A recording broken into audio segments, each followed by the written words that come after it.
Dante's Boxing Nation, what's going on, guys? So as I always say, eventually the truth will come to light. Eddie Hearn just made a huge revelation about Canelo Alvarez that proves that he is no longer catering to Canelo. It was only about a week ago, maybe a week to 2 weeks ago, I reported on it. Eddie Hearn, he came out and he was once again trying to give Canelo Alvarez a pep talk. He was saying that Canelo Alvarez, he should be fighting Bivol next. He should avenge that loss. And he said, this is what the greats do. He was trying to give Canelo Alvarez the confidence to take the Bivol rematch next. But what did Canelo Alvarez do instead? He just announced the other day he's not going to fight Bivol. Instead, he's going to take a tune-up, which makes no sense because he just beat a 40-year-old Gennady Golovkin. So clearly Canelo Alvarez wasn't trying to hear Eddie Hearn telling him to fight Bivol next. So once again, Eddie Hearn was just pushing for Canelo to take the Bivol rematch. Now Eddie Hearn is admitting that he doesn't believe Canelo Alvarez can beat Bivol. The problem is, though, Canelo's besotted with revenge, isn't he? I saw an interview he did this and probably the toughest fight out there for him. I spoke to someone else earlier, we were just chatting, and they said, I don't see Canelo Alvarez beating Dimitri Bivol, but he wants to fight him. He wants a chance to avenge that defeat, and we'll push our best to make that for Cinco de Mayo. So the reporter that was interviewing Eddie and Eddie himself, they were both implying that Canelo Alvarez, he only wants the Bivol rematch. And clearly we just found out that was not the case. What Eddie Hearn just said was clearly before Canelo just announced that he won't be fighting Bivol in May. The fact that Eddie Hearn was pushing for Canelo to take the Bivol rematch, and now he's admitting that he doesn't believe Canelo can beat Bivol, it confirms everything I've been telling you guys. That Eddie Hearn and DAZN, they feel that Canelo Alvarez is pretty much done, and they are now willing to sacrifice him to make Bivol the new star of DAZN. You know, it's really bad when the promoter that Canelo Alvarez has been working with for quite some time comes out and says he can't see Canelo Alvarez beating Bivol. Usually Eddie Hearn would go out of his way to try to cater to Canelo and say something that's extremely unbelievable. But it was hard for him to do this in this case because, first of all, he promotes Bivol as well. And he knows when it comes to the reality, the chances of Canelo Alvarez beating Bivol are slim and none. So I'm telling you guys right now, it is pretty much over for Canelo. Surely Canelo, he can continue to fight, cherries and get little wins like that. But when it comes to him fighting the top guys, it is all downhill from this point on. I can guarantee you that. Now, there's obviously still big fights out there for Canelo Alvarez, but he's not going to win any of them. If Canelo Alvarez gets in the ring with a Demetrius Andrade, a David Benavidez, a Jamal Charlo, a David Morrell, or obviously a Bivol too, he loses to all of those guys.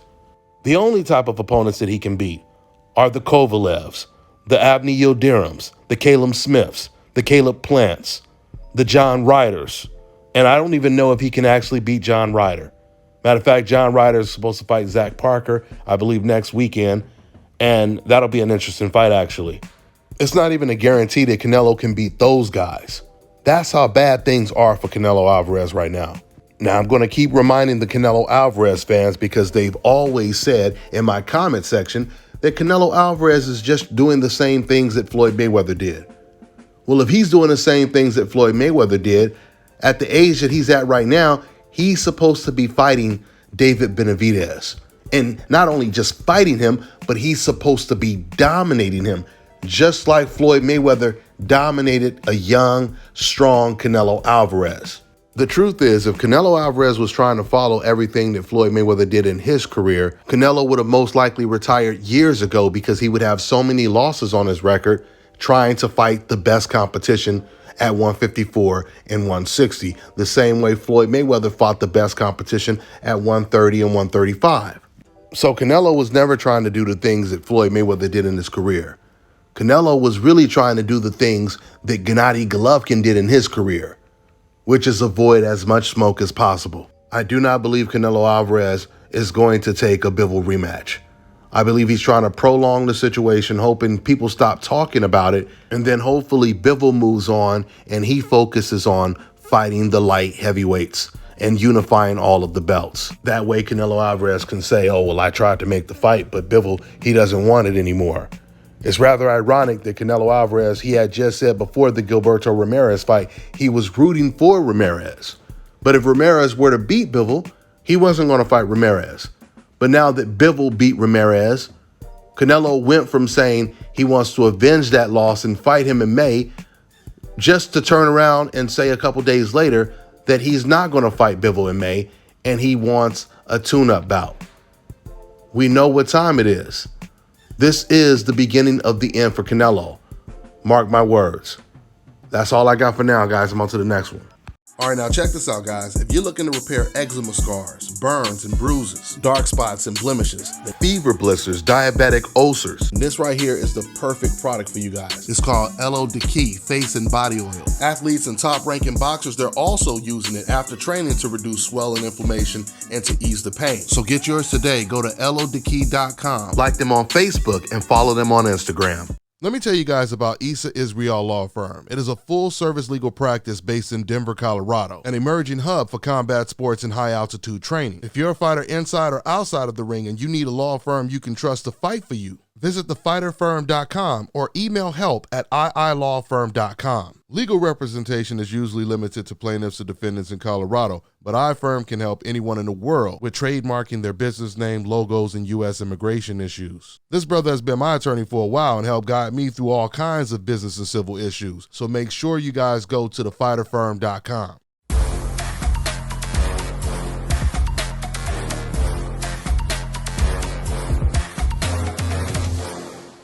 My name is Chris, and I'm all the way here from Anchorage, Alaska at Scalp Carolinas, and I'm here for my second treatment of SMP.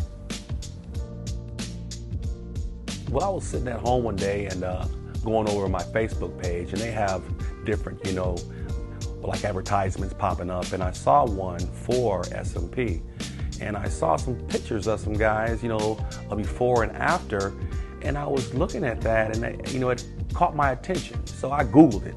SMP, nothing showed up in my area.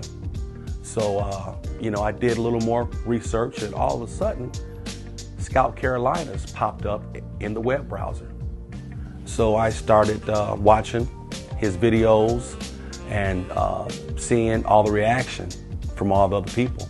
We talked on the phone, we made appointments and everything. I sent him pictures, and he looked at them, and I was like, can you fix this? And, he pretty much said, no problem. My first session, he made me feel extremely comfortable. It was almost like I was talking to family. He started, and during the whole treatment, we talked and, about our families and our life and, and things that he does and things that I do. And before I know it, the first session was over. When you see someone doing something that they love, as much as I see Enoch Glover love what he does, it shows in his work.